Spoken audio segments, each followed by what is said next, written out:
Welcome back to Morning Joe. Today is April 6th, and that marks 3 months since the attack on the Capitol aimed at overturning the presidential election.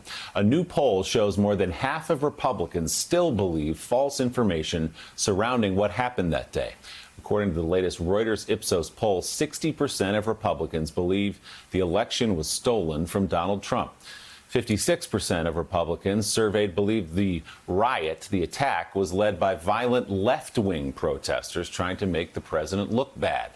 And 51% of Republicans believe the people who gathered at the Capitol on January 6th were mostly peaceful, law-abiding Americans. Joe, there's no mystery around why these beliefs are still held. It's what they're hearing in their Facebook feeds. It's what they're seeing in maybe many TV outlets. And it's what the former president is still pushing when he speaks out in public. Right. It is. The numbers are still too high. Casey Hunt, for people trying to figure out why Republicans are still voting the way they are, why they're voting against bills that 76% of Americans support. I mean, you look to a lot of these numbers and you look to where the Republican base is, it's still attached to Donald Trump. I'm wondering, though, if you're looking at those polls, Casey, and you're thinking about when those numbers were in the 70s, mid-70s, sometimes in the 80s, and I see them coming down into the 50s range, and suddenly you're in a position where they drop a little bit more. Suddenly some Main Street Republicans, some traditionally conservative Republicans, some traditional Reagan Republicans can start getting elected to Senate and House seats. Yeah, I think that's a real question, Joe. And that last number, we showed that 51%. I hope that the 49% of Republicans who say that they saw people breaking the law, they saw violence at the Capitol, are talking to their family members.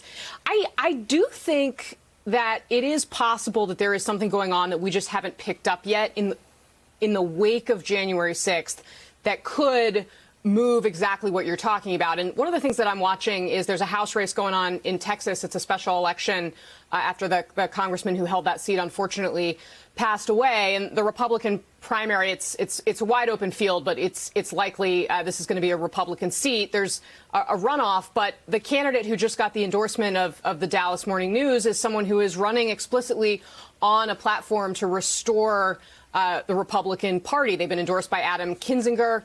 And it's one of the first tests that we're going to see of this idea is the Liz Cheney, Adam Kinzinger model one that can be replicated in places like the Dallas suburbs, where you have people that may have watched what happened at the Capitol and been absolutely horrified by what they saw, even if they still consider themselves to be traditional conservatives on issues like abortion, like spending, like guns, in particular, some of these other cultural issues that the Republican Party is really hitting on. So, I think that the jury is still out on that question.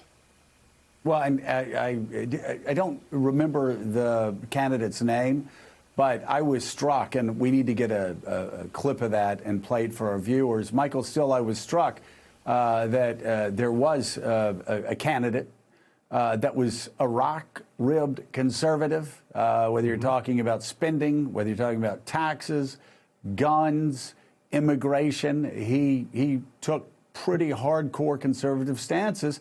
And there was just one thing that he didn't say that would have made everybody in the crowd happy, and that is he talked about how the party needed to move past Donald Trump, that what had happened on January the 6th was unforgivable, and it was time to move forward. This guy, I think he's a Marine, a strong candidate. That is the future. I'm just wondering, Michael, you like me, our friends, our tribe, I mean, they're Republicans. They're conservatives. Those are the people I talk to every day. I've yet to talk to one person, many of whom defended so much garbage that Donald Trump did over the past 4 years, the breaching of constitutional norms, deficit and debt spending, outrageous things that the guy did. I've yet to talk to anybody that defended what happened on January the 6th. Most are repulsed by it. And I'm wondering whether over time, as we get further away from that event, if you see a Republican Party that's moving back to more centered conservative base than where Donald Trump yanked them over the past 4 years. Yeah, that's a good question, Joe. You're talking about Michael Wood, the candidate in Texas, and there are a number of candidates like him that are beginning to emerge in a number of races. Adam Kinzinger and I have been talking about a few of them, along with some others out there, and we're trying to assess exactly where that sweet spot is for these candidates who can affirm those rock-ribbed conservative values and principles that kind of drew us, guys like you and me, into the party when we were young men, and still make that declarative statement about what we are and what we aren't. And what we aren't is Trumpism and all of that. So that's one piece. But here's the reality that still confronts us. When you look at the Reuters poll, you're still seeing, I think, a way too high number of Republicans who are la-la land on what happened on January 6th, who are still denying the facts and the science of that day, if you will. And the reality is how much damage is done to the party, so that, yes, you've got these candidates who can, turn the corner and maybe run that competitive race and win. But what are they winning and running for? And what does the party look like? And what is the messaging of that party longer term? With each of these polls, you're losing. You may focus on, oh, yeah, the number's coming down. But then look at the number of people who are just writing off the Republican Party, who are just like, I don't care at this point, that this is not someone or something I'm going to support or vote for.